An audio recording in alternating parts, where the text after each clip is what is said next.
कारण श्री यमने प्रथम आई, भक्त के चित्त की वृत्ति सब जान के, तहा ते अति आतुर जुधाई. કોઈ નાનું બાળક અગ્નિને અડવા જતું હોય, માતા પિતા બંને બેઠા હોય, અને જ્યાં અડવા પહોંચતું હોય તો પિતા તો પછી દોડે, પહેલા માં દોડીને એને પકડી લે. જ્યારે નિત્ય લીલાના જીવો ભૂતલ પર પડ્યા અને યમુનાજીને તાપ થયો કે આ ભૂતલ પર પડી નિત્ય લીલાના જીવો સંસારમાં બળી રહ્યા છે, સંસાર અગ્નિમાં બળી જશે. અને એટલે ઠાકોરજી તો પછી પધાર્યા. પહેલા નેહ કારણ શ્રી યમને પ્રથમ આવી, પહેલા યમુનાજી દોડતા પધાર્યા. પ્રારંભ શબ્દ કર્યો નેહ કારણ. જો આ જ શબ્દ ખેલના દિવસોના પદમાં આવે, નેહ લગ્યો મેરો શ્યામ સુંદર સો, નેહ લગ્યો મેરો શ્યામ સુંદર સો. શ્રી યમુનાજી સ્નેહ ઠાકોરજીને કરે અને નેહ ભક્તોને કરે. સ્નેહ પ્રભુ જોડે ને નેહ ભક્તો જોડે. ખેલના દિવસોમાં એ ગોપી પણ કહે છે, નેહ લગ્યો મેરો શ્યામ સુંદર સો. 40 દિવસ ખેલના. શ્રી મહાપ્રભુજી પણ સંન્યાસ ગ્રહણ કરી 40 દિવસ સુધી મૌન બિરાજી અને સંન્યાસ ગ્રહણ કરીને ત્યાં બિરાજ્યા, અન્ન જલનો ત્યાગ કરી. ભાવ એ બતાવ્યો કે 40 દિવસ 40 પ્રકારના ગોપીજનોની તાપાત્મક ભક્તિનો અનુભવ શ્રી વલ્લભે કર્યો. કારણ કે આપ વિપ્રયોગાત્મક ભક્તિમાં લીન છે, તો 40 પ્રકારના ગોપીજનોનો અનુભવ શ્રી મહાપ્રભુજીએ 40 દિવસ સંન્યાસ ગ્રહણ કરીને કર્યો. અને આ 40 પદમાં શ્રી મહાપ્રભુ શ્રી યમુનાજી 40 પ્રકારના ગોપીજનોના સંયોગાત્મક અનુભવ પ્રગટ કરી રહ્યા છે. એટલે 40 પદ છે. અને 41મું તો સિરમોર ફળ રૂપા કહ્યું શ્રી યમુનાજી. કારણ કે ભક્તિના બે પ્રકાર, વિપ્રયોગાત્મક અને તાપાત્મક. આ બંને રીતે ઠાકોરજીનો સ્વાનુભાવ થાય. વિપ્રયોગ રૂપે પણ સ્વાનુભાવ થાય. એ જ ભગવદ રસનો અનુભવ વિપ્રયોગમાં પણ છે અને એ જ ભગવદ રસનો અનુભવ સંયોગમાં પણ છે. ઠાકોરજીનો તાપ પણ સંયોગાત્મક છે. બે પ્રકારે સ્વાનુભાવ. આપણે ત્યાં મૂળ 4 પ્રકાર કયા, 4 પ્રકારે ઠાકોરજી સ્વાનુભાવ કરાવે. આપણા ઘરે જે લાલન સેવામાં બિરાજે છે એ સંયોગાત્મક ધર્મ સ્વરૂપે બિરાજે છે. આપણને અનુભવ કરાવે છે. આપણે બધાએ સુખનો અનુભવ લઈએ છીએ. આપણને બધો આનંદ સેવાનો આપે છે, પણ પોતે આજ્ઞા કરતા નથી. એ ઠાકોરજી છે સાક્ષાત. ઘરે બિરાજતા પ્રભુ સાક્ષાત પ્રભુ છે, પણ સંયોગાત્મક ધર્મ સ્વરૂપે બિરાજે છે. ધર્મ સ્વરૂપ એટલે ઐશ્વર્ય, વીર્ય, યશસ્વી, જ્ઞાન, વૈરાગ્ય. આ જે ષટ ધર્મ છે એ 6 ધર્મ ઠાકોરજીની અંદર છે પ્રગટ, પણ આપણને કઈ આજ્ઞા કરતા નથી. તો આ સંયોગાત્મક ધર્મ સ્વરૂપની આપણે ઘરમાં સેવા કરીએ છીએ. એ સેવા કરતા કરતા કોઈ એક ક્ષણે શ્રી મહાપ્રભુજીની કૃપા થાય અને ઠાકોરજી ધર્મી સ્વરૂપે પ્રગટ થઈને અનુભવ કરાવે. અનુભવ કરાવે, પોતે જે બોલે આ આપણી ઇન્દ્રિયોથી ઠાકોરજીનો અનુભવ થાય એ ફલરૂપા છે. અનુભવ તો આ જ ઇન્દ્રિયોથી કરવાનો છે. તો ઠાકોરજી જે સ્વાનુભાવ કરાવે, બોલે, કઈ આજ્ઞા કરે, મંદ સ્મિત કરે, તો પ્રભુ જે અનુભવ કરાવે એ છે સંયોગાત્મક ધર્મી સ્વરૂપ. સેવા જે કરીએ છે એ ધર્મ સ્વરૂપ, પણ સેવાથી પ્રસન્ન થઈ પ્રભુ પ્રગટ અનુભવ કરાવે એ સંયોગાત્મક ધર્મી સ્વરૂપનો સ્વાનુભાવ છે, સાક્ષાત્કાર છે. હવે અનુભવ થયો, પણ અનુભવ થોડી ક્ષણો માટે હતો. પછી પાછા પ્રભુ સંયોગાત્મક ધર્મ સ્વરૂપે બિરાજી ગયા. ઠાકોરજીને પોઢાવી દીધા. હવે હૃદયમાં તાપ થયો કે પ્રભુ આજે અનુભવ કરાવ્યો એવો અનુભવ પુનઃ ક્યારે થાય? ફરી પ્રભુ ક્યારે આવો અનુભવ કરાવશો? અને હૃદયમાં જે તાપ થયો એ વિપ્રયોગાત્મક ધર્મ સ્વરૂપનો થયો. હૃદયમાં જે અનુભવ, આ જે વિરહ થાય એ પણ પ્રભુનો અનુભવ છે. તો હૃદયમાં જે વિરહ થયો એ વિપ્રયોગાત્મક ધર્મ સ્વરૂપનો અનુભવ થયો.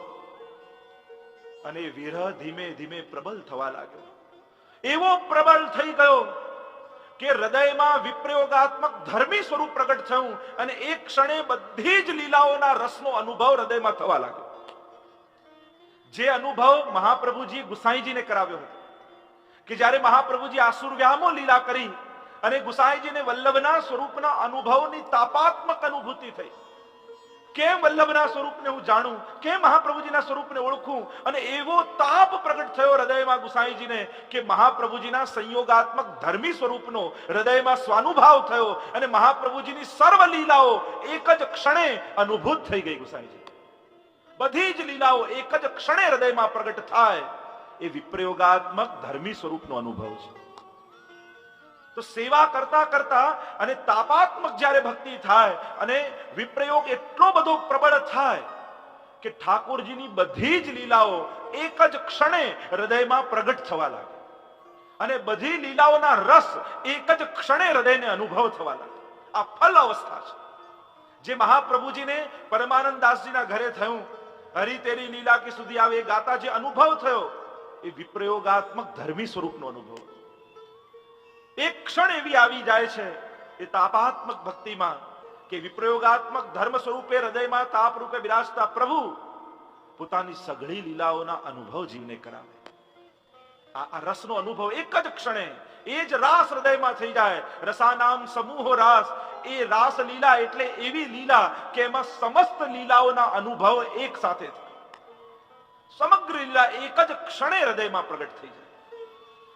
તો એવો સ્વાનુભાવ શ્રી મહાપ્રભુજીની કૃપાથી વિપ્રયોગાત્મક ધર્મી સ્વરૂપનો સ્વાનુભાવ થાય અને શ્રી યમુનાજીની કૃપાથી સંયોગાત્મક ધર્મી સ્વરૂપનો અનુભવ થાય. કારણ કે સદા સંયોગનો સુખ શ્રી યમુનાજી આપે અને વિપ્રયોગનું સુખ શ્રી મહાપ્રભુજી આપે. જીવને શુદ્ધ કરવાનું કામ શ્રી મહાપ્રભુજી કરે અને જીવને સિદ્ધ કરવાનું કામ શ્રી યમુનાજી કરે. બ્રહ્મ સંમત આપી શ્રી મહાપ્રભુજી જે અનંત અંતરાયો, હજારો જન્મોના અંતરાયો પડ્યા હતા, અનેક યુગો વીતી ગયા હતા ભગવાન તે વિખુટા પડે અને દરેક યુગના દરેક જન્મના જે દોષો આ જીવને લાગ્યા હતા, દેહ અને જીવને બંનેને દોષો લાગેલા છે. દેહ જીવયોહો એટલે જે સિદ્ધાંત રસમાં શબ્દ પ્રયોગ કર્યો કે દેહ અને જીવ બંનેના દોષો બ્રહ્મ સંબંધથી નિવૃત્ત થાય. દેહના દોષો કયા? તો કહ્યું સહજાદેશ કાલોત્થા લોકવેદ નિરૂપિતા સંયોગજા સ્પર્શજાશ્ચ નમંતવ્યાહ કથંચન. એ દેહના દોષો. અને જીવના દોષો કયા? દેહાધ્યાસ, પ્રાણાધ્યાસ, ઇન્દ્રિયાધ્યાસ, અંતઃકરણાધ્યાસ અને સ્વરૂપ વિસ્મૃતિ. આ પાંચ જીવના દોષો અને આ સહજા આદિ દોષો એ દેહના દોષો. મહાપ્રભુજી એ બધામાંથી જીવને નિવૃત્ત કરે અને શુદ્ધ બનાવે. શુદ્ધ થયો જીવ, શુદ્ધ હૃદય થાય એટલે પ્રભુનો તાપ હૃદયમાં થાય. જ્યાં જીવને પોતાનું સ્વરૂપ જ્ઞાન થાય એટલે તાપ પ્રગટ થાય પ્રભુની પ્રાપ્તિનો. જેના હૃદયમાં દોષો ભર્યા હોય એને ભગવદ વિરહ થતો નથી. કારણ કે ભગવદ વિરહ પ્રગટ કરાવવા માટે હૃદય અંતઃકરણ શુદ્ધ હોવું જરૂરી છે. અને મહાપ્રભુજી બ્રહ્મ સંબંધ કરાવી જીવને શુદ્ધ બનાવે એટલે તાપ પ્રગટ થાય. અને મહાપ્રભુજીની કૃપાથી શ્રી યમુનાજી કૃપા કરે અને એ જીવને ભગવત સંયોગ આપે, ભગવત સેવાનું સુખ આપે અને ઠાકોરજીની સેવાને અનુકૂળ આ જીવને બનાવે. સિદ્ધ કરવાનું કામ શ્રી યમુનાજી કરે. નેહ કારણ શ્રી યમુને પ્રથમ આઈ. જીવમાં જે પ્રેમ હતો યમુનાજીનો, જે સ્નેહ હતો અને એનાથી બંધાઈ શ્રી યમુનાજી દોડ. નેહ કારણ શ્રી યમુને પ્રથમ આઈ. ઠાકોરજી પછી પધાર્યા પણ શ્રી યમુનાજી પ્રથમ પધાર્યા. કારણ કેમ પહેલા દોડ્યા? ભક્તે ચિત્ત કી વૃત્તિ સબ જાન કે. કારણ કે આ જીવને ઓળખે છે, આ ભક્તને ઓળખે છે. યમુનાજી બહુ સારી રીતે પરિચિત છે આ જીવની વૃત્તિ સાથે, ચિત્તની. કારણ કે આ જીવનું ચિત્ત એવું છે કે જો આસુરી જો વધારે રહેશે તો આનું ચિત્ત આસુરાવેશી બની જશે. બે પ્રકારના જીવો હોય છે, એક આસુરી જીવ ને બીજા આસુરાવેશી જીવ. એક તો સ્વાભાવિક આસુરી છે. પહેલા કટાક્ષે જે જન ઉપન્યા માયામાં થયા લીન. કર્મ જડ આસુર અન્ય ઉપાસક ભજન ધર્મ થી હીન. વલ્લભાખ્યાનમાં કહ્યું એટલે કોઈ આસુરી જીવ દેખાય ને તો એને આસુરી નહીં કહેવો, એમ કેવું આ તો ઠાકોરજીના પહેલા કટાક્ષનો જીવ છે એટલે રાજી થાય. આસુરીને આસુરી ન કહેવાય, એમ કેવું કે આ પ્રથમ કટાક્ષનો જીવ છે. તો પ્રથમ કટાક્ષ જે આસુરી સૃષ્ટિ એ સ્વાભાવિક આસુરી છે, આસુરી સ્વરૂપ છે. અને બીજા જીવો એવા હતા જે આસુરી સાથે રહ્યા એટલે આસુરા વેશી થઈ ગયા. એટલે જ્યારે દ્વારકેશજી મૂળ પુરુષ લખ્યું ત્યારે એ જ કહ્યું કે આસુરી સો મિલી રહત સદાઈ, ભિન્ન હોય સો કોન ઉપાય. જ્યારે ચિંતા થઈ મહાપ્રભુજીને તો શું ચિંતા થઈ કે આસુરી સો મિલી રહત સદાઈ, ભિન્ન હોય સો કોન ઉપાય. ચિંતા મહાપ્રભુજી કરતા હતા કે આ દૈવી જીવ પણ આસુરી સાથે મળીને રહે છે, તો એવા મળી ગયા છે કે પોતાના દૈવીપણાને ભૂલી ગયા છે અને આસુરા વેશ એમની અંદર જાગી ગયો છે. હવે એમને બિલગ કેમ કરવા, એમને અલગ કેમ કરવા?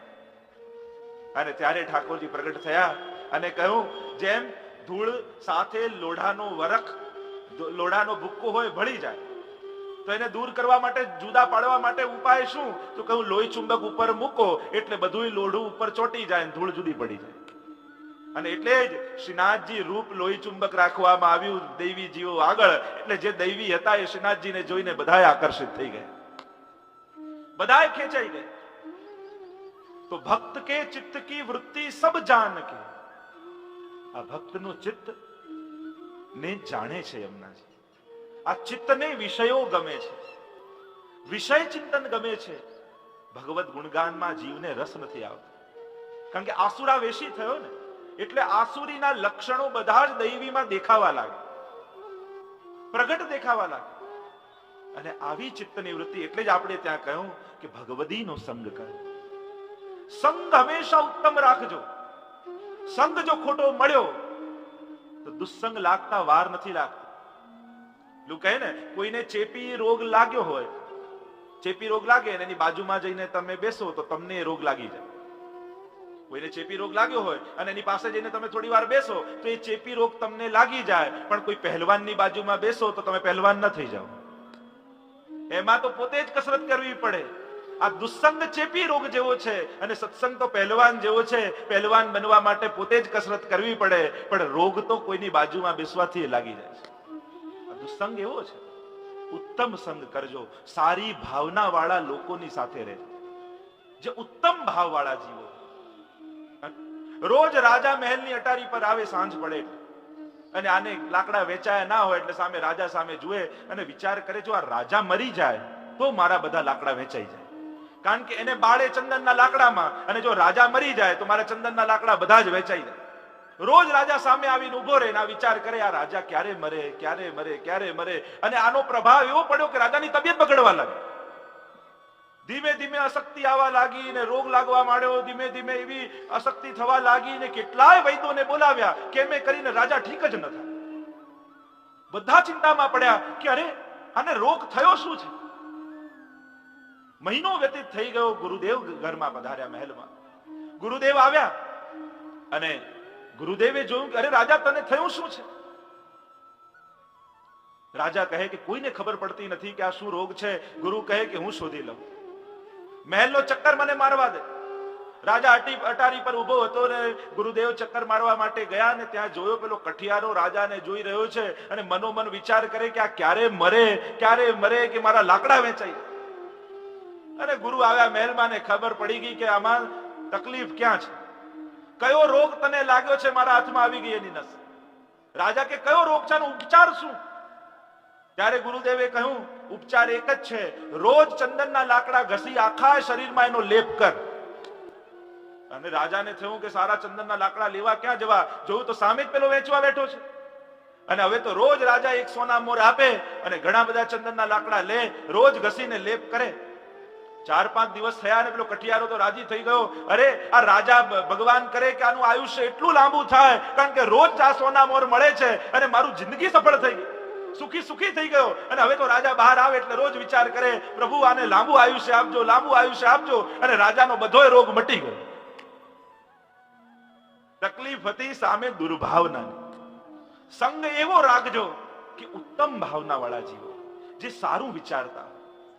જીવનમાં સત્કર્મ સહેલો છે પણ સદવિચાર અઘરો છે. સત્કાર્ય કરી આવીએ છીએ પણ સારા વિચાર આવા દુર્લભ છે. આ કલિયુગમાં સદવિચાર દુર્લભ છે. તો એવો સંગ કરજો જે ઉત્તમ ભાવના વાળા જીવો. ચિત્ત કે વૃત્તિ સબ જાન કે તાતે અતિ જુધાઈ, તહાતે અતિ જુધાઈ. અને એટલે દોડતા આવ્યા છે. યમુનાજી ધીમે ધીમે નથી આવ્યા, ભાગ્યા છે. કલિંદગીરી મસ્તક ઉપર પ્રવાહ પડ્યો અને પ્રવાહ વહ્યો. શ્રી યમુનાજીમાં બે પ્રવાહ છે, એક કાલિંદીજીનો અને એક યમુનાજીનો. આ કાલિંદીજી સૂર્યપુત્રી છે, પણ ભૌતિક સૂર્યના પુત્રી છે.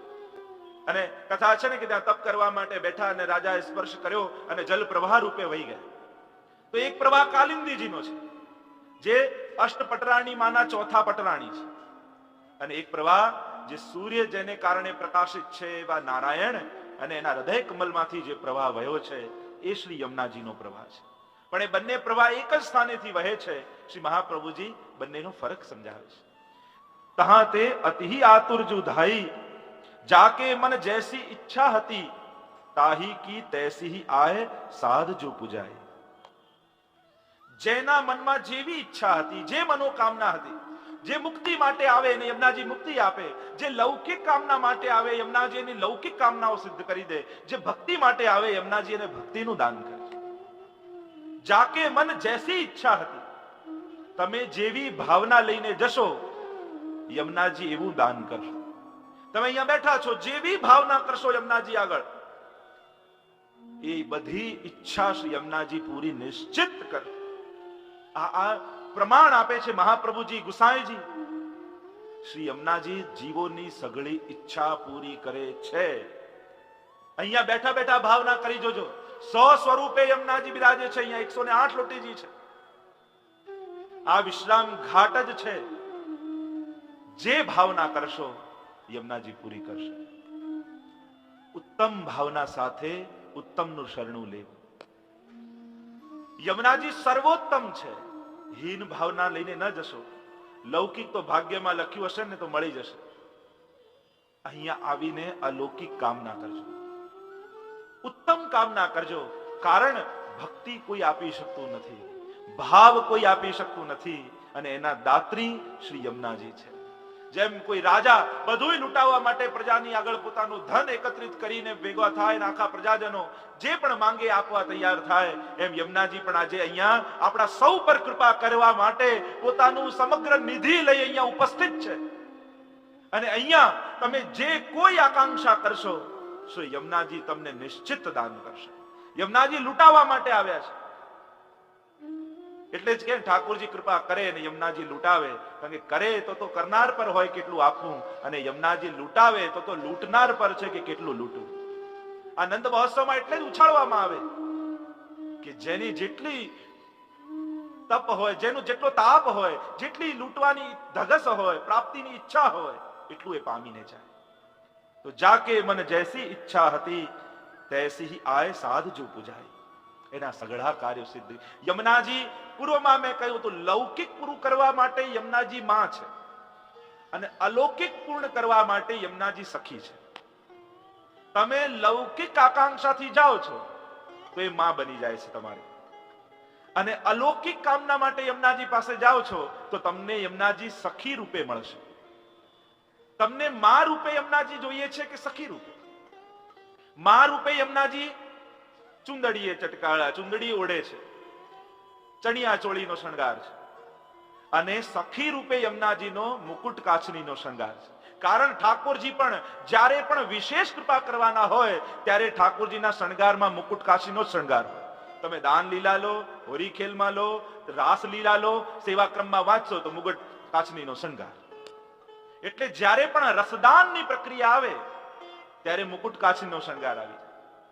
આપણા સેવા ક્રમમાં પણ એ જ ક્રમ. અને ઠાકોરજી મુગટ આડો ધારણ કરે, કારણ કે રસદાન કરવાનું છે. મર્યાદામાં સીધો મુગટ, પણ પુષ્ટિ માર્ગમાં થોડો આડો મુગટ આવે. કારણ બરહા પીડમ નટવર વપુ કર્ણયો કર્ણિકારમ બિભ્રદ્વાંસ કનક કપીશમ વૈજયંતીમ ચ માલામ. ત્યાં કહ્યું કે ઠાકોરજી હમણાં રસમત્ત બન્યા છે. કારણ કે જ્યારે રસમત્ત મયુર બને ત્યારે એના મોરપીંછને ફેલાવી અને મોરપીંછ પાડે. તો ઠાકોરજી પણ મોરપીંછ મુગટ ધારણ કરે મસ્તક ઉપર. તો એ મોરપીંછ કેમ ધારણ કર્યું? પ્રભુ રસમત્ત બન્યા એટલે રસથી ભરેલું પાત્ર બન્યા. અને પાત્રમાંથી જ્યારે દાન કરવું હોય, ક્યાંક રસ કોઈને આપવો હોય તો એ પાત્ર થોડું આડું કરવું પડે. અને એટલે જ ઠાકોરજી મુગટ પુષ્ટિ માર્ગમાં થોડો આડો ધારણ કરે છે, કારણ કે જીવને એ રસનું દાન કરવાનું છે. તો જેના મન જે હતી શ્રી યમુનાજીએ પૂર્ણ કરી, સખી બન્યા છે. જો ભર્તૃહરિએ નીતિ શતકમાં સખાના લક્ષણ બતાવ્યા છે અને સર્વ લક્ષણો શ્રી યમુનાજીમાં બિરાજે છે. સાચા અર્થમાં સખી શ્રી યમુનાજી છે. ભર્તૃહરિએ કહ્યું પાપાન નિવારયતિ યોજ્યતે હિતાય ગુહ્યમ ચ ગુહતિ ગુણાન પ્રગટી કરોતિ આપદ ગતમ ચ ન જહાતિ દદાતિ કાલે સન્મિત્ર લક્ષણમ ઇદમ પ્રવદંતિ સંતઃ. આટલા લક્ષણ મિત્રના બતાવ્યા. સખા કોણ? સમાનશીલ વ્યસનેસુ સખ્યમ. મહાપ્રભુજીએ કહ્યું સમાનશીલ અને વ્યસનેસુ સખ્યમ. અને અહીંયા મિત્રતાના લક્ષણ બધા. પહેલું કહ્યું પાપાન નિવારયતિ, જે પાપ કરતા રોકે એ મિત્ર, એ સખા. તો યમુનાજી સાચા અર્થમાં સખી છે. અબ કાટત પાપ ધાર પેની, જીવને પાપ કરતો અટકા. સમસ્ત દુરિત ક્ષયો, યમુનાષ્ટકમાં પણ મહાપ્રભુજી કહે છે ને, સમસ્ત પાપોમાંથી જીવને નિવૃત્ત કરી. યમુનાજીના ગુણગાન જે જીવ કરે એ સમસ્ત પાપોમાંથી નિવૃત્ત થાય. પાપ કરવાની વૃત્તિ મનમાંથી જતી રહે. પાપાન નિવારયતિ. બીજું યોજ્યતે હિતાય, કલ્યાણકારી કાર્યમાં જોડે, ઉત્તમ કાર્યમાં જોડે, જેમાં જીવનું કલ્યાણ હોય એ સખા. અને એટલે યમુનાજી માટે કહ્યું જાય મિલવત બ્રજ બધું સમાજે. શ્રી યમુનાજી ક્યાં જોડે છે? કે જ્યાં અનંત ગોપીજનો ઠાકોરજી અને સ્વામીજીની સેવામાં લાગ્યા છે. એ સેવા કરતા ગોપીજનોમાં યમુનાજી કૃપા કરી અને જીવને જોડી દે છે. અને ભગવત સેવાથી ઉત્તમ કલ્યાણકારી બીજું કાંઈ નથી. યોજ્યતે હિતાય, હિતકારી કાર્યમાં જોડે. મહાપ્રભુજી એટલે જ કહ્યું સર્વદા સર્વભાવેન ભજનિયો વ્રજાધિપ સ્વસ્યાયમેવ ધર્મો હિ નાન્યક્વાપી કદાચન. આનાથી ઉત્તમ યા વૈષ્ણવ માટે બીજો કોઈ ધર્મ નથી. શ્રેષ્ઠ ધર્મ એ સર્વદા સર્વભાવથી પ્રભુની સેવા કરવી. યોજ્યતે હિતાય. ત્રીજું લક્ષણ બતાવ્યું ગુહ્યમ ચ ગુહતે, ગુપ્ત વાતને ઢાંકે, ગુપ્તને ગુપ્ત રાખે. તો યમુનાજી પણ શું કરે? જે સખીનો જે મનોરથ હોય અને યમુનાજી આગળ આવીને વિનંતી કરે, હે યમુનાજુ, અમારા મનમાં મનોરથ થયો છે. અને યમુનાજી એના હૃદયમાં રાખે, ઠાકોરજીને કહે નહીં, હૃદયમાં રાખે. અને જીવ સખી જે છે એનો મનોરથ યમુનાજી આગળ કહે એટલે એ મનોરથ, એ ઈચ્છા, એ બીજ રૂપે યમુનાજીના હૃદય ક્ષેત્રમાં વાવી દે. અને સેવા કરતા કરતા એ હૃદયમાં યમુનાજીની અંદર અંકુરિત થાય. અને એમાં જ્યારે ફળ આવે ને એ ફળ ઠાકોરજીને સામગ્રી રૂપે યમુનાજી સમર્પિત કરે. એટલે જે ગૂઢ મનોરથ સખીની અંદર હતો એ મનોરથ પૂર્ણ થયાનો આનંદ એ સખીના હૃદયમાં પ્રગટ થાય. એ સુખનો અનુભવ એ સખીના હૃદયમાં પ્રગટ થાય. તો ગુહ્યમ ચ ગુહતે, ગુપ્ત વાતને ઢાંકે, જીવના મનોરથને ગુપ્ત રાખે. ચોથું લક્ષણ કહ્યું ગુણાન પ્રગટી કરોતી, ગુણને પ્રગટ કરે સખા. તો યમુનાજી મુકુંદ રતિવર્ધિની છે. ઉત્તમ ગુણ કયો ભક્તની અંદર? ઉત્તમ લક્ષણ કયું કે જેનાથી પ્રભુ પ્રસન્ન થાય? બાકી બધાય ગુણો તો પુણ્ય ઉત્પન્ન કરનારા છે. કેવલ એક જ ગુણ કૃપા પ્રાપ્ત કરાવનારું છે. અને એ ઉત્તમ ગુણ છે ભક્તના હૃદયમાં રહેલી ભક્તિ. અને ભક્તિ શ્રી યમુનાજી આપે, મુકુંદ ભગવાનમાં પ્રેમ ઉત્પન્ન કરે અને એનાથી આકર્ષિત થઈ સ્વયં ઠાકોરજી જીવ પર કૃપા કરે. એટલે ઉત્તમ સખી શ્રી યમુનાજી છે. ગુણાન પ્રગટી કરોતી. આપદ ગતમ ચ ન જહાતી. પાંચમું લક્ષણ બતાવ્યું કે જ્યારે વિપત્તિ આવે ત્યારે છોડીને ન જાય સખા. તો વૈષ્ણવ માટે, ભગવદી માટે આપદગતમ શું છે? વિપત્તિ શું છે? કે ઠાકોરજી જીવનો અંતરાય આપી દે, વિયોગ આપી દે. એનાથી વધારે કોઈ આપત્તિ ભક્ત માટે નથી. સૌથી મોટું દુઃખ કયું ભગવદીઓ માટે? ભગવદ વિરહથી વધારે કોઈ દુઃખ નથી. જ્યારે પ્રભુ અંતર ધ્યાન થઈ જાય, એકવાર સંયોગનું સુખ આપી પ્રભુ જ્યારે રાસલીલામાં અંતર ધ્યાન થયા અને ગોપીઓની જે ઉત્કટ અવસ્થા થઈ અને એમ થયું કે હમણાં પ્રાણો છૂટી જશે, ત્યારે યમુનાજીના તટ પર આવ્યા અને યમુનાજીની કૃપાને કારણે ઠાકોરજીએ કૃપા કરી. તો આમ દુઃખમાં જે સાથ ન છોડે, યમુનાજી સાથ ન છોડ્યો. ગોપીજનોને સાથ આપ્યો અને જેની આકાંક્ષા હતી એની પ્રાપ્તિ કરાવી. એટલે ઉત્તમ સખીનું લક્ષણ શ્રી યમુનાજીમાં છે. અને છેલ્લે કહ્યું દદાતિ કાલે, જ્યારે યોગ્ય સમયે જેની જરૂર હોય એનું દાન કરે, એ આપે એ સખા. તો યમુનાજી પણ એવું જ કરે. જ્યારે યોગ્ય સમય આવે કે હવે ઠાકોરજી રાસ કરવા માટે તૈયાર થયા છે અને એ સમયે પાછળ છુપાયેલી સખીનો હાથ પકડી આગળ કરી દે અને જે સુખ પોતાને મળવાનું હતું એનું દાન શ્રી યમુનાજી સખીને કરી. તો આનાથી ઉત્તમ સખી બીજી કોણ હોય? શ્રેષ્ઠ સખાઓના જે લક્ષણ આપ્યા શાસ્ત્રોમાં એ સર્વે લક્ષણ યમુનાજીમાં બિરાજે છે. અને એટલે મા રૂપે કૃપા કરે જ્યારે લૌકિક જોઈતું હોય અને સખી સ્વરૂપે કૃપા કરે જ્યારે અલૌકિક જોઈતું હોય, ત્યારે યમુનાજી સખી બની જાય છે. અને એટલે કહ્યું જાકે મન જૈસી ઈચ્છા હતી તૈસી ही आए साध जो पुजाई, नंददास प्रभु तापर રીજ રહે, જોઈ શ્રી યમુનાજી કો જસજુ ગાય. નંદદાસ કહે કે પ્રભુ તેના પર રીઝે, ઠાકોરજીને રાજી કરવા છે આપણે. અચ્છા, તો ઉપાય કયા? પ્રભુને રાજી કરવાનો ઉપાય શું? પ્રભુ સેનાથી પ્રસન્ન થાય. તો કહ્યું જોઈ શ્રી યમુનાજી કો જસજુ ગાય. તમે યમુનાજીના ગુણગાન કરો ને એટલે ઠાકોરજી અતિ પ્રસન્ન થઈ જાય. અને પ્રભુ પ્રસન્ન થાય એના દ્વારા જ ભક્તિની નિષ્ઠા સિદ્ધ થાય. ભક્તિની સિદ્ધિ ક્યારે, ભક્તિ ફલરૂપા ક્યારે થઈ કહેવાય? કે જ્યારે ઠાકોરજી રાજી થાય. બસ આ ભક્તિ ફલરૂપા થઈ. આપણને આનંદ થાય એ સાધન ભક્તિ, અને જેનાથી ઠાકોરજીને આનંદ થાય એ ફલરૂપા ભક્તિ. મહાપ્રભુજી કહે છે ને, જ્ઞાન નિષ્ઠા તદા જ્ઞેયા સદ્ગનો હિ યદા ભવેત, કર્મ નિષ્ઠા તદા જ્ઞેયા યદા ચિત્તમ પ્રસીદતિ, ભક્તિ નિષ્ઠા તદા જ્ઞેયા યદા કૃષ્ણ પ્રસીદતિ. ભક્તિ નિષ્ઠા જેમ જ્ઞાન નિષ્ઠા, જ્ઞાન ફલિત થયું ક્યારે કહેવાય? જ્યારે જીવ સર્વજ્ઞ થઈ જાય. કર્મ માર્ગ ફલિત થયો ક્યારે કહેવાય? જ્યારે ચિત્તમાં પ્રસન્નતા પ્રગટ થઈ જાય. અને ભક્તિ ફલિત થઈ ક્યારે કહેવાય? જ્યારે ઠાકોરજી પ્રસન્ન થઈ જાય. તો ઠાકોરજી પ્રસન્ન ક્યારે થાય? જે જીવના મુખમાં યમુનાજીના ગુણગાન હોય અને યમુનાજીના યશનું ગાન જે કરે, ઠાકોરજી એના પર અતિ પ્રસન્ન થાય. અને એટલા બધા પ્રસન્ન થાય કે ન આપવાનું હોય જે જીવને એને પણ આપી દે.